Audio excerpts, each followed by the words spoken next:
on to your hats, gals. It's time for a final mind-blowing message from our beloved Flossie.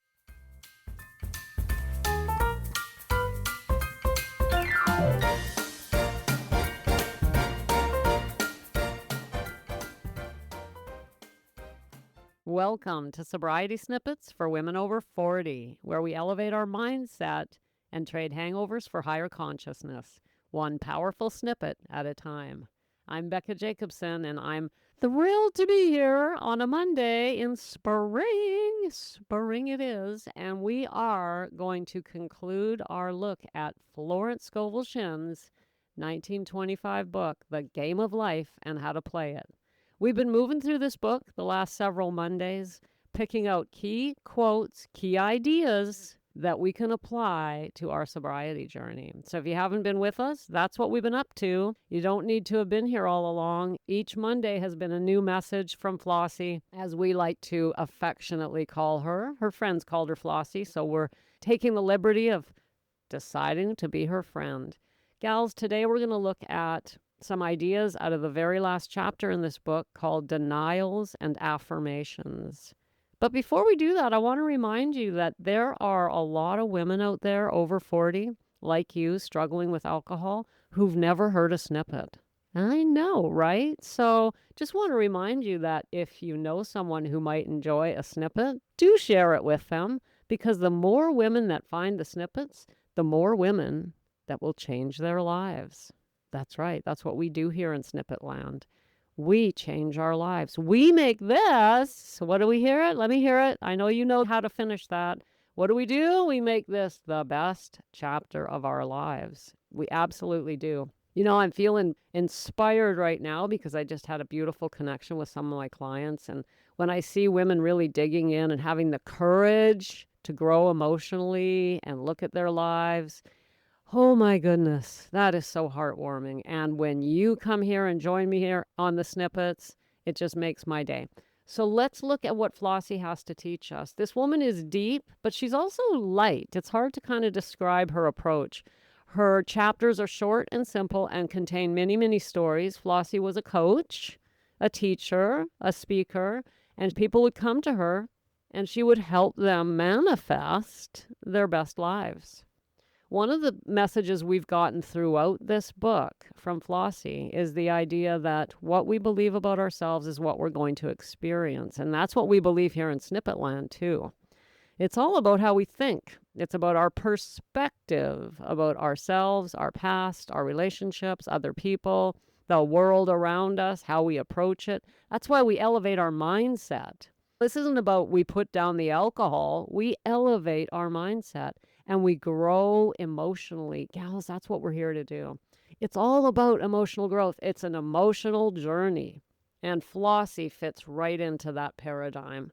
So in this chapter, Denials and Affirmations, Flossie is giving us one final little lecture on the idea that we must believe in what we want and know how to ask for it from the universal mind. Here's what she opens this chapter with. Thou shalt decree a thing, and it shall be established unto thee. Now, she doesn't give a reference for that quote, but it's from the Christian Bible. She then goes on to say, all the good that is to be made manifest in man's life is already an established fact in divine mind, and is released through man's recognition or spoken word. So he must be careful to decree that only the divine idea be made manifest, for often he decrees through his idle words, failure or misfortune. Okay, what is she saying here? That was awkward, wasn't it? Come on, Flossie. Now I'm being a critic, aren't I? Here's what she's saying, gals. She's saying that your best life is waiting for you. It's already an accomplished fact in the mind of God, or as she calls it, divine mind, or you could call it higher self, your subconscious. You have the best chapter of your life all sitting there waiting for you. It's waiting for you, my dear. It is. Believe me, it's waiting for you. And the only thing that you need to do to release it is through your own spoken words. That's what she says. It's released through man's recognition or spoken word. We must recognize that we have a beautiful life awaiting us.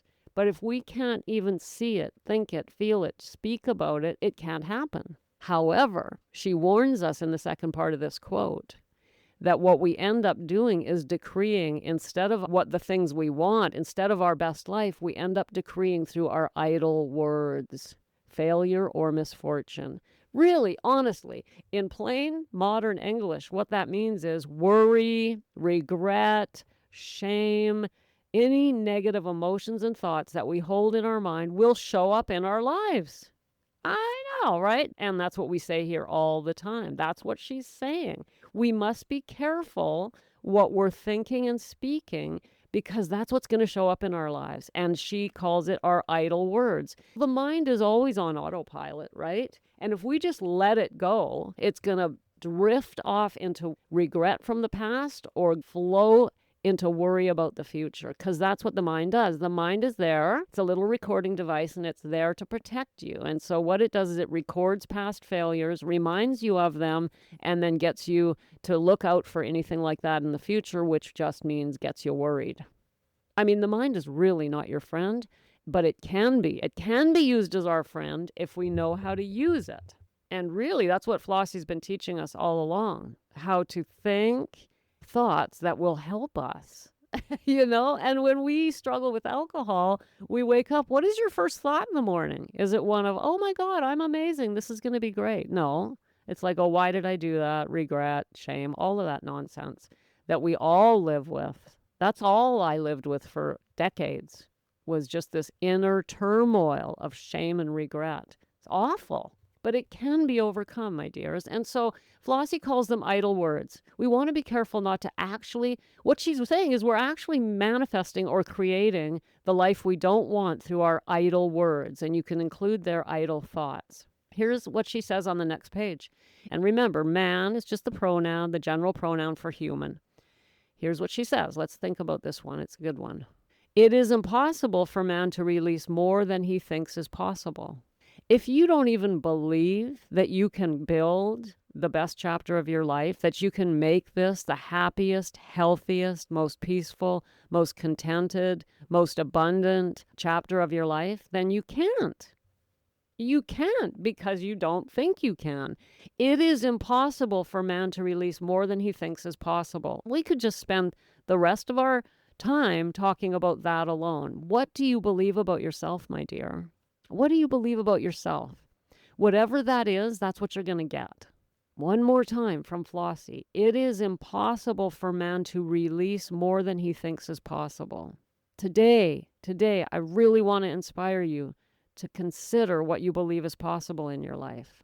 When I say to you that you can live an alcohol-free life and make this the absolute best chapter of your life, I'm talking the healthiest, the most energetic, the freest chapter of your life. I'm talking better than your 20s, better than your 30s, even better than your 40s. Most of us are actually over 40, over 50. Hello, hands up over here. Listen, when I say this is the best chapter, I mean it. And I know that it's possible because I'm experiencing it. I know that I'm healthier, more energetic, and happier than I was when I was 30. There's no question about it in my mind, because I was struggling deeply with alcohol and shame at that stage of my life. I mean, come on, right? Now, you have your own journey, but I want to ask you, are you ready to feel better than you've ever felt? Well, that's what we're about here. That's what we're working on. But you have to start by believing it's possible. So one, for the last time, we got to hear this 7 times. It is impossible for man to release more than he thinks is possible. I mean, come on, that is so amazing. I love that. What do you think's possible for you, my dear? Here's the rest of that sentence. I've actually repeated it several times, but that's only half the sentence. Let's do the whole thing. Here it is. Ready? Okay. It is impossible for man to release more than he thinks is possible, for one is bound by the limited expectancies of his subconscious. If you subconsciously believe that you're unworthy or incapable or any limiting belief, that will be what you will experience. Period. Full stop. End of story. Done. Finished. Done. That's it. I don't know any other words for period. Whatever you're caring about, your beliefs about yourself and your subconscious, that's what you're going to experience, my dear. And that's why I'm here constantly ragging on you to believe that you can build the best, most amazing chapter of your life right now, regardless of how old you are. This is the time. This is your time. And the reason I can say that with 100% confidence is because why? Because it's the only time you got. The other ones are gone. We can't go back. This is what we have to work with. And that's exciting. No matter what you've been through, you've gained wisdom. It may be layered over with some emotional garbage right now, but the wisdom is there. And one of the beautiful things about this emotional journey is as we clean up emotionally, our wisdom starts to shine through. And we really do become the wise woman. You know, there's a local store here that I frequent. And instead of giving a senior's discount, which I'm half the time, I want the discount, but I don't like them saying, would you like, what I'm talking about, right? Once you hit 55, they start saying that. Well, in this one store nearby, they call it the Wise One discount. And I love that. So when I go in there, I'll remind the cashier and I'll say, don't forget my Wise One discount. I think that's so beautiful. Please, please, God, tell me that we've got some wisdom after all these decades on this planet. Well, we do. But, my dear, if you're struggling with alcohol and you haven't taken the emotional steps you need to take into emotional maturity, emotional growth, emotional sobriety, your wisdom is buried. And it's hard to share that wisdom because over top of it, we have these weird emotional reactions to life and people don't trust us. Oh, she's anxious, or she's irritable, she's angry, she's judgmental. Those type of emotional outbursts, you can't share your wisdom through them. People just sort of roll the old eyeballs and they don't hear the wisdom. It's buried. We don't want to bury our wisdom, for crying out loud. We've been on this earth this long for a reason. So we clean up emotionally so we can share our wisdom. And that, yes, does bring me back to what Flossie's saying here. We are limited by the expectancies of our subconscious. And so if you're expecting or believing that you can't do this, you can't do it, my dear. You're done. Case closed. Finished. All right, let's move on a bit more in this chapter. There is a bit more I want to share. As I said at the beginning, we pull out key quotes. We don't sit and read the whole book. We pull out key quotes. That was a good one. Those were two good ones, but I've got a couple more here. So we're at the end of the book. Almost. She gives some affirmations at the end, which are really beautiful. But at the end of this chapter, the end of the book, here's what Flossie says. Ready? God's plan for each man transcends the limitation of the reasoning mind and is always the square of life, containing health, wealth, love, and perfect self-expression. Many a man is building for himself in imagination a bungalow when he should be building a palace. My dears, are you building a bungalow in your mind when you should be building a palace? Flossie says to us that God's plan for you transcends the limitations of your reasoning mind. If you haven't grown emotionally like we need to do here in sobriety, then you have limitations. They're self-imposed limitations. And you think you're being reasonable. Well, I can't expect too much. After all, I am 64 or I am 49 or whatever number seems to you that there's a limitation, then you're limited. But God's plan for you, and Flossie uses the word God, so I'm not going to change it, contains health, wealth, love, and perfect self-expression. But you can't experience that if you don't open the mind to it, believe it, and transcend the limitations of your reasoning mind. The reasoning mind, honestly, it's quite useless. It records what happened, as I said at the beginning, records what happened, and to keep you safe, it reminds you of all the mistakes and makes sure you're worrying about making them again. So it's all regret, shame, and worry. Like, what good is it? We got to take control of that so-called reasoning mind and use it to our advantage. And then we can experience health, wealth, love, and perfect self-expression. My dear, are you building a bungalow or a palace? And then at the very end of this book, here's what Flossie gives us. This is the jewel, the crown jewel. All power is given man to bring his heaven upon his earth, and this is the goal of the game of life. The simple rules are fearless faith, non-resistance, and love. Gals, this is so beautiful. What a way to end this book. All power is given to us to bring our heaven on earth, And this is the goal of the game of life. Remember, the name of the book is The Game of Life. So she ends it with that. The goal of the game of life is to bring your heaven on earth. And the way you do it are through fearless faith, non-resistance, and love. Gals, anything you resist will persist. So if you're pushing against alcohol, alcohol's going to push back. If you're trying to stop worrying, you're going to keep worrying. We don't resist these things. We learn how to overcome them. And that's the journey that I take women on. I teach them how to do that. We don't resist, we allow, and then we release.